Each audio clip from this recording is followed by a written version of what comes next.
तो लूफी अपने क्रू के लिए कितना लॉयल है तुम जानते ही हो। वो नामी के लिए आरलॉन्ग से भिड़ गया था और रॉबिन के लिए तो उसने वर्ल्ड गवर्नमेंट से तक पंगा ले लिया है, और सांजी के लिए तो उसने क्या क्या नहीं किया। वो अकेला ही लड़ गया था पूरी बिग मॉम की आर्मी से सिर्फ सांजी के लिए। तो लूफी अपने क्रू के लिए अपनी जान भी दे सकता है, तो क्या उसका क्रू भी उतना ही लॉयल है उसके लिए? वही आज हम देखने वाले हैं, क्योंकि बहुत से लोगों को लगता है कि जोरो लूफी के लिए बहुत ज्यादा लॉयल है, क्योंकि उसका वो नथिंग हैपन वाला मोमेंट जब वो सेक्रीफाइस करने के लिए रेडी था लूफी के लिए। लेकिन वही दूसरी तरफ वो लोग कहते हैं कि सांजी उतना लॉयल नहीं है, क्योंकि वो किसी भी लड़की के लिए लूफी या उसकी क्रू को धोखा दे सकता है, जैसे कि हमने ड्रेसरोसा आर्क और होल केक आइलैंड में भी देखा था। और साथ ही साथ हम ओसप और नामी की भी लॉयल्टी चेक करेंगे, क्योंकि बहुत से लोगों को लगता है बहुत ज्यादा डरपोक है, तो अगर इनकी जान पे बन आएगी तो ये अपने क्रू को धोखा दे देंगे। तो और अगर तुम भी ऐसा सोचते हो तो तुम गलत हो, और क्यों हो वो तुम्हें आज इस वीडियो में पता चल जाएगा। तो वीडियो बहुत इंटरेस्टिंग होने वाली है, so let's start the video.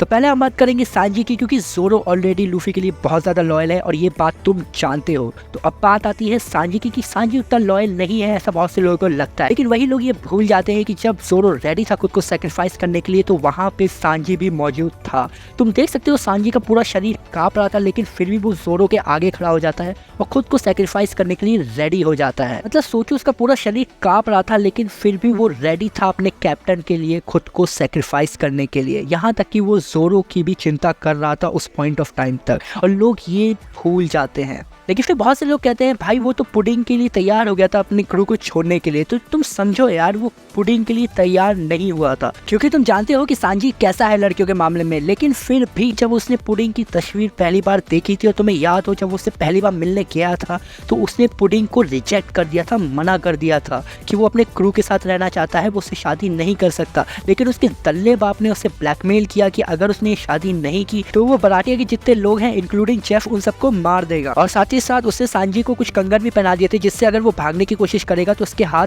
Blast हो जाएंगे। और तुम जानते हो उसने जेफ को प्रॉमिस किया था कि वो अपनी फाइट में कभी भी अपने हाथ को यूज नहीं करेगा, क्योंकि वो अपने हाथ को सिर्फ कुकिंग के लिए यूज करेगा। और ये भी कम नहीं था, तो बिग मॉम ने भी उसे ब्लैकमेल किया था कि अगर उसने शादी नहीं की तो वो स्ट्रॉ हैट यानी उसके कैप्टन को जान से मार देगी, क्योंकि बिग मॉम को पता था कि लूफी इसी आइलैंड पे है और वो सांजी को बचाने आया है। तो उसने अपने क्रू को धोखा नहीं दिया था, बल्कि वो अपने क्रू के लिए ही पुडिंग से शादी कर रहा था। तो भाई लास्ट में सांजी भी लॉयल है, जस्ट लाइक जोरो। सांजी के बाद हम बात करेंगे नामी की, क्योंकि बहुत से लोगों को लगता है कि नामी बहुत लालची है और साथ ही साथ बहुत ज्यादा वीक है, तो अगर उसकी जान पर बनाएगी तो वो लूफी को धोखा दे देगी। लेकिन तुम गलत हो अगर तुम ऐसा सोचते हो, क्योंकि मैं तुम्हें याद दिला दूं, वानो आर्क में जब नामी और उसाप की लड़ाई हो रही होती है उल्टी से, तो उल्टी वहाँ पे नामी को धमकी देती है कि तुम ये बोलो कि लूफी कभी भी किंग ऑफ द पायरेट्स नहीं बनेगा, काइडो बनेगा। तो वहाँ पे नामी चाहती तो झूठ बोल सकती थी, क्योंकि दूसरी तरफ उसाप भी बोल रहा होता है मनी मन कि नामी झूठ बोल दो तुम्हारी जान बच जाएगी। और वो ये नहीं बोलती है कि लूफी कभी भी किंग ऑफ द पायरेट्स नहीं बनेगा, वो बोलती है आई कांट, क्योंकि Luffy king of the pirates बनेगा। वो ये बोलती ही नहीं है कि वो नहीं बनेगा, मतलब वो मरने को रेडी है लूफी के लिए, लेकिन वो ऐसा नहीं बोलेगी कि लूफी कभी भी किंग ऑफ द पायरेट्स नहीं बनेगा। और वही दूसरी तरफ वो काइडो को तक झूठा बोल देती है, जब काइडो आके बताता है कि उसने लूफी को जान से मार दिया है। देख रहे हो वो कितना ज़्यादा ट्रस्ट करती है अपने कैप्टन पर, और वो कितनी ज़्यादा लॉयल है अपने क्रू के लिए। तो भाई नामी भी लॉयल है लूफी के लिए। और नामी के बाद हम बात करेंगे उसाप की, क्योंकि बहुत से लोगों को लगता है कि भाई उसाप इतना डरपोक है, वो तो पक्का अपने क्रू को धोखा दे देगा अगर उसकी जान पर बना है तो। लेकिन ऐसा नहीं है, क्योंकि मैं तुम्हें बता दूं, किसी को भी धोखा दे सकता है, वो कितना भी झूठ बोल सकता है, लेकिन वो अपने क्रू के लिए अपनी जान भी दे सकता है। और ये हमने देखा था सबोडी आइलैंड में, जब वो जोरो को लेके भाग रहा होता है और पैसिफिस्टा जोरो के पीछे पड़े होते हैं। यहाँ तक कि जोरो भी बोल देता है कि मुझे छोड़ के यहाँ से चले जाओ,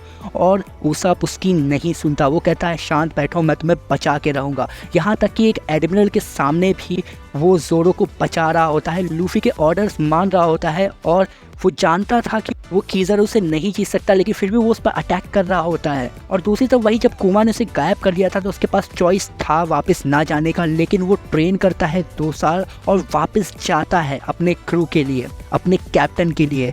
तो वो सब भी लॉयल है लूफी के लिए, और ही लव्स हिज क्रू, और वो अपने क्रू के लिए कुछ भी कर सकता है। और उस सब के बाद हम बात करेंगे ब्रोक की। यो भाई ब्रोक बहुत ज़्यादा लॉयल है अपने क्रू के लिए, और वो तुम इस बात से पता लगा सकते हो कि वो एक स्केलेटन है, लेकिन फिर भी सबोडी आइलैंड में वो अपने फ्रेंड्स के लिए कैसे अपना हाथ फैला के खड़ा हो गया था कुमा के सामने, और खुद को सेक्रीफाइस करने के लिए भी रेडी था अपने क्रू के लिए। और वहीं दूसरी तरफ उसने ड्रेसरोसा में भी नामी, मोमो और चॉपर को बचाया था, तुमने देखा था। मतलब बंदा बहुत ज़्यादा इंटेलिजेंट भी है और भाई इसके जोक्स तो भाई नेक्स्ट लेवल है। और अपने कैप्टन के ऑर्डर्स के लिए ये 1-on-1 भिड़ भी गया था बिग मॉम से। भाई क्या फाइट थी, मतलब बंदे ने एक अच्छी खासी टक्कर दी थी।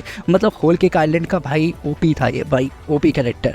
और भाई ब्रूक बहुत ज़्यादा लॉयल है लूफी और उसकी क्रू के लिए, and he loves his crew man. तो फिर आगे हम बात करें रॉबिन की, तो भाई रॉबिन एनीस लॉबी के पास से अपने क्रू को अपनी फैमिली की तरह मानती है, तो वो तो कभी अपने क्रू या लूफी को धोखा नहीं दे सकती।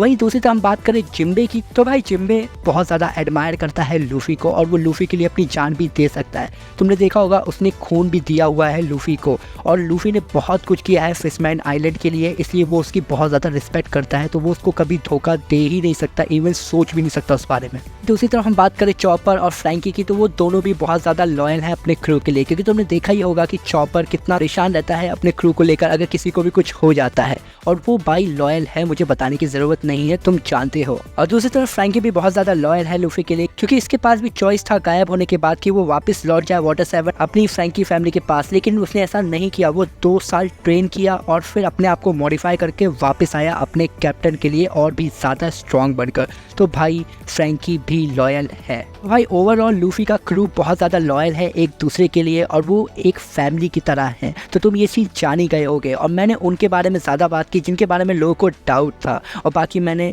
पूरा कवर कर ही दिया होगा। और अगर तुमने यहाँ तक वीडियो देख लिया है तो मतलब तुम्हें वीडियो पसंद आया होगा, और तुम मुझे कमेंट करके बताओ कि तुम्हारी क्या राय है। बाकी नई वीडियो बहुत जल्दी आएगी, तो चैनल को सब्सक्राइब कर लेना। मैं तुमसे मिलता हूँ नेक्स्ट वीडियो में, तब तक के लिए अपना ध्यान रखना, बाय।